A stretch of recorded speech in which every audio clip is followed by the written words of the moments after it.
Part 2 ini pemilik cerita akan lebih menceritakan asal-muasal mes yang menjadi kerajaan jin tersebut. Dan setelah pemilik cerita ini menempati mes ini, sang pemilik cerita mengalami suatu hal mistis, yaitu seperti santet sampai haid atau mens yang gak berhenti-berhenti.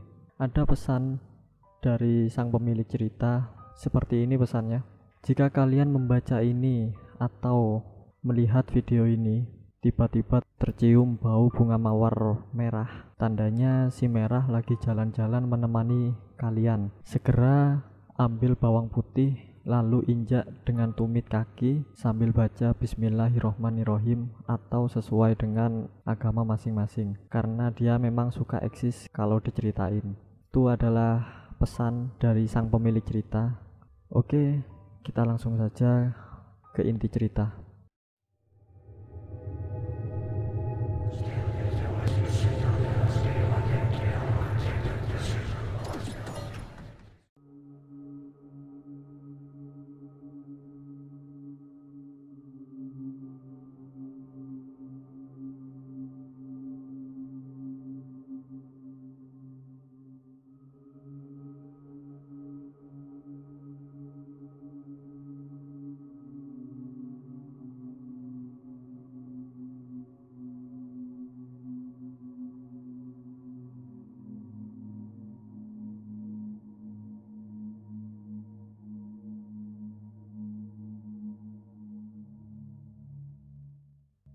Asal muasal tempat ini yang sekarang menjadi mes, dulunya adalah rumah kecil yang digunakan untuk tempat tinggal dan jualan baju oleh istri bosku yang pertama. Bosku itu pergi ke daerah es di Jawa Barat, lalu kecantol oleh penari. Saat itu kerjaan bosku sebagai kontraktor. Akhirnya bosku menikah lagi, dan setelah menikah lagi, bosku memindahkan istri pertamanya ke rumah baru, dan dia sekarang tinggal bersama istri barunya di tempat yang akhirnya menjadi mes. Karena ekonomi mulai menyurut, istri bosku mengajak bos untuk berbisnis wanita yang ingin kerja malam saja. Kemudian setelah menemukan beberapa wanita yang ingin kerja malam, akhirnya banyak anak yang tinggal di mes tersebut dengan kondisi yang sangat sempit. Karena saingan bisnis yang banyak, akhirnya si istri menawarkan untuk kembali ke kampung buat bertemu Maha Guru biar usahanya lancar. Sang Maha Guru sendiri itu adalah dukun. Dia meminta foto semua anak untuk dipasangkan susuk dan diberi air untuk mandi. Air itu gunanya untuk membuka aura. Jika sudah semakin maju, silahkan balik lagi ke sini, pesan sang Maha Guru. Beberapa bulan kemudian, keuangan melesat tinggi. Lalu mereka kembali ke kampung. Saat di kampung, si Maha Guru tersebut meminta mereka membangun ulang tempat tinggal dengan syarat bangun kamar mandi berwarna merah, jangan tutup sumur, sisakan satu kamar rahasia yang tidak boleh dimasuki siapapun. Namun, letaknya harus di atas, dipisah dengan yang di bawah. Karena saya akan buat dua kerajaan berdiri. Saat malam satu suro, kamu harus berenang di laut selatan, dan suamimu diam di situ. Akhirnya, mereka bangunlah semua sesuai yang dikehendaki oleh sang Maha Guru. Semakin banyak anak yang datang, semakin ramai dan semakin untung bisnis mereka. Dua kerajaan di situ adalah satu kerajaan dari selatan, di mana ada ular besar berwarna hijau tersebut, dan nenek itu adalah roh Maha Guru itu, gunanya untuk menyingkirkan saingan. Sedangkan kerajaan si merah adalah gunanya untuk mempercantik anak-anak dan memperkaya si ibu dan si bapak. Yang dimaksud adalah bosku. Tumbal pertama dari mereka adalah istrinya yang sakit-sakitan dan lumpuh. Lalu berikutnya adalah Kak Santi yang meninggal. Lalu rohnya jadi kunti penunggu kamar sebelah kamar bos, yang selalu terdengar suara tangisan minta tolongnya. Setiap anak-anak pulang kerja, ramai berisik sayup-sayup akan terdengar suara, "Tolong, sakit. Kenapa aku di sini?" Ada keanehan. Setiap anak dibolehkan kasbon besar, asal mereka mau pakai susu dan mereka gak bisa pulang lagi. Semua yang di situ seolah dibuat lupa dengan keluarga. Setiap mereka pulang ke rumah, mereka selalu ingin cepat-cepat kembali ke mes tersebut.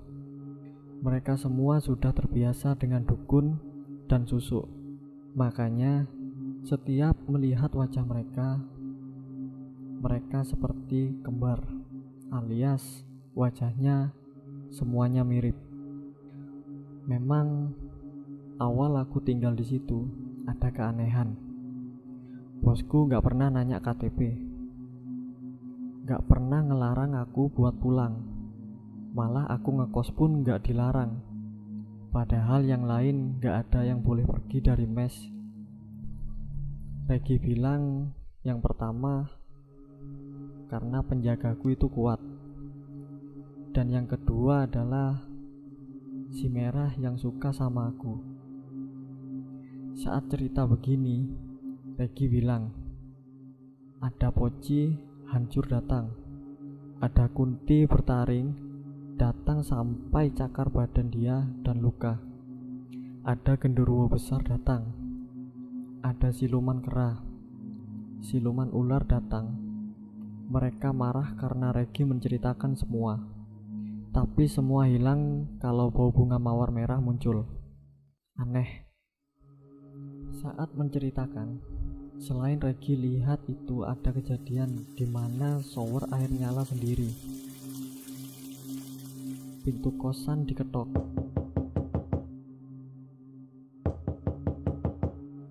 Banyak binatang tumila di kasur. Lantai kamar tiba-tiba penuh rambut. Saat ingin pulang, Regi bilang, "Kamu hati-hati ya, aku belum tahu apa yang akan kamu alami soal bau amis itu. Setiap hari datang, pasti gak akan lama ada bau mawar merah datang dan diiringi suara bangku kegeser dan suara atas lemari bunyi seolah ada yang duduk di situ. Tapi gak apa-apa. Aku tahu itu pasti merah karena wangi dia khas. Malah kalau ada dia aku ngerasa nyaman.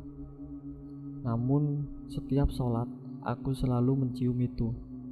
Bau amis darah terus menerus." Singkatnya saat Regi main, bau mawar itu hilang, gak muncul selama beberapa hari.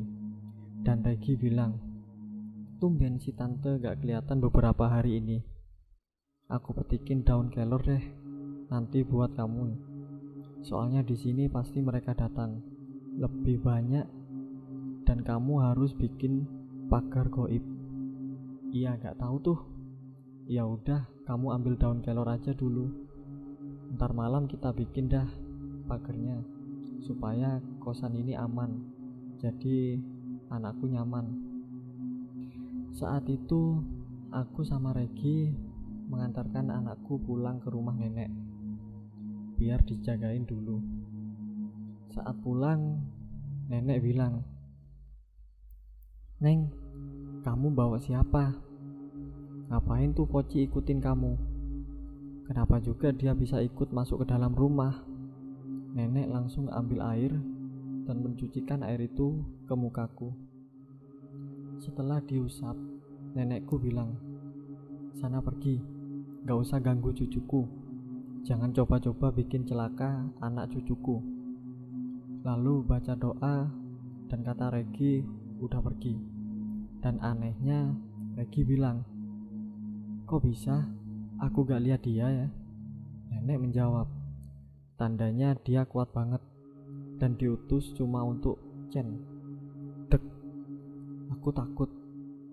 Rumahku kan emang di tengah-tengah kuburan. Sepanjang jalan kedengaran suara tawa bersahut-sahutan. Aku sama Regi hanya bisa berdoa terus. Oh iya, rumahku di Jaktim, kosku di Jakbar. Sampai di kosan, Regi pergi dulu mencari daun kelor. Aku pulang untuk mandi dan sholat. Pas mulai sholat, badanku kayak berat, lemes, perut mules, dan tiba-tiba saat salam terakhir ngucur air darah semacam kayak kencing, gak berhenti-berhenti. Untung HP saat itu dicas dekat tempat aku sholat. Aku segera telepon Regi, lalu Regi datang masuk kamar. Kaget karena mukena udah penuh dengan darah. Mukena bawah penuh banget darah. Regi menanya, "Ih, astagfirullah, kamu kenapa?" Sambil dibantuin ke kamar mandi. Aku mens kali ini, tapi kok ini begini ya? Selesai mandi dan cuci mukena, baru banget pakai softtek, udah tembus. Begitu terus sampai 7 hari. Sampai di hari ke-7, mukaku pucet. Aku pingsan. Dalam keadaan pingsan, aku langsung dilarikan ke rumah sakit. Rumah sakit bilang semua normal, mulai dari darah dan lain-lain normal. Hasil USG bagus. Malah dokter bilang ini gak apa-apa, aku boleh pulang. Akhirnya aku pulang ke rumah nenek. Saat pulang ke rumah nenek, anehnya darah mensku berkurang. Tetapi saat beli telur seperempat di warung, saat aku pecahin telurnya busuk semua. Karena keselnya, aku akhirnya beli telur Omega di Indomaret. Dan saat aku pecahin semua, busuk. Aneh, telur Omega busuk semua. Gak lama kejadian telur busuk itu, besoknya ayahku pulang dari Aceh. Saat itu badanku kurus, pucet, muka kelihatan tua. Ya mau gimana, mens gak berhenti-berhenti, sudah berbulan-bulan. Sampai akhirnya saat ada ayah, aku beranikan cerita berdua. Karena nenek gak tahu aku kerja di mana. Ayah menyuruhku untuk mandi. Dia siapin dulu airnya. Ayah bilang, saat mandi taruh softtek di bawah kaki. Ya udah, langsung mandi dengan softtek di bawah kaki. Pas guyuran air pertama aman. Saat guyuran air ketiga, kecium bau bangkai. Setelah aku mencium bau bangkai itu, aku celingak-celinguk. Pas lihat ke softtek darah yang tadi merah, cuma bau amis, sekarang berubah jadi hitam pekat, bau busuk. Badanku pun langsung gemetaran seketika. Aku paksa lanjut. Selesai mandi, aku bersihin softtek, lalu keluar kamar mandi sempoyongan sampai mau jatuh. Pas itu ayahku cuman senyum. Aku ceritain apa yang aku alamin selama di mes itu. Ayahku bilang, itu proses penyembuhan. Udah sana, pulang ke kosan. Sebelum pulang, mampir ke mes dulu. Kamu udah ditungguin di sana. Saat aku datang, aku bertemu dengan ibu bos. Dia bilang, dari mana aja gak masuk-masuk kerja. Aku mens, gak berhenti-berhenti, dan waktunya berbulan-bulan. Katanya ada yang iseng, habis sudah ke dokter, dibilang gak kenapa-kenapa. Ah, jangan suzon, kamu hamil mungkin. Ya enggak lah bu, di USG aja aman. Sambil aku tinggal ke kamar. Tapi saat mengobrol, si ibu mukanya fokus menatap HP. Saat masuk ke kamar, keempat temanku ada di kamar melihatku dengan muka yang kaget dan langsung membuang muka. Aku deketin mereka, ternyata mereka gemeteran. Terus mereka tanya, ngapain kak kesini? Oh, mau ketemu bibi, minta masakin makanan. Aku lapar nih. Ya udah sana Gi, kita mau tidur. Ya udah, aku keluar kamar ke dapur. Kelar dari dapur, aku mau pulang ke kos. Ibu bilang, kalau kesini sendiri aja, jangan rame-rame. Apa sih bu? Aku kan sendiri. Di situ aku bingung karena aku emang sendiri dan si ibu masih fokus sama HP-nya. Sampai akhirnya pas mau jalan ke kosan, Regi bilang, "Udah sana, di kos duluan." Pas sampai dia ada di pos security. Begitu lihat aku, dia bilang, "Wah, kamu kok bawa sekampung?" Aku langsung celingak-celinguk, lihat gak ada siapa-siapa. Terus aku bilang, "Apaan sih? Aku cuma sendiri. Dari tadi orang pada kenapa?" Udah diceritain di kamar. Saat sampai di kamar, baru duduk dan tutup pintu, Regi tiba-tiba jawab, "Waalaikumsalam." Aku nengok bilang, "Lah, salam sama siapa? Ada kakek-kakek pakai sorban baju putih. Kamu tuh kesini bawa banyak penjaga, dari macan, ular, monyet, kunti, kakek-kakek, dan lain-lain." Si Regi bilang, "Kata si kakek, mereka di sini dikirim karena kamu lagi disantet, dan menurut kamu, kenapa tiba-tiba ayah kamu ada di Jakarta?" Karena dia dimimpiin didatangin cewek pakai gaun warna merah, dan dia bilang, "Tolong selamatkan kamu. Kamu mau mati, dan dia minta buat gak dipisah sama kamu lagi. Cuma kamu yang bisa manggil merah dari hati kamu. Itu pun kalau kamu mau nampung dia, karena dia gak mau lagi digunakan buat persugihan. Dia mau bebas, tapi kerajaan dia tetap di rumah itu.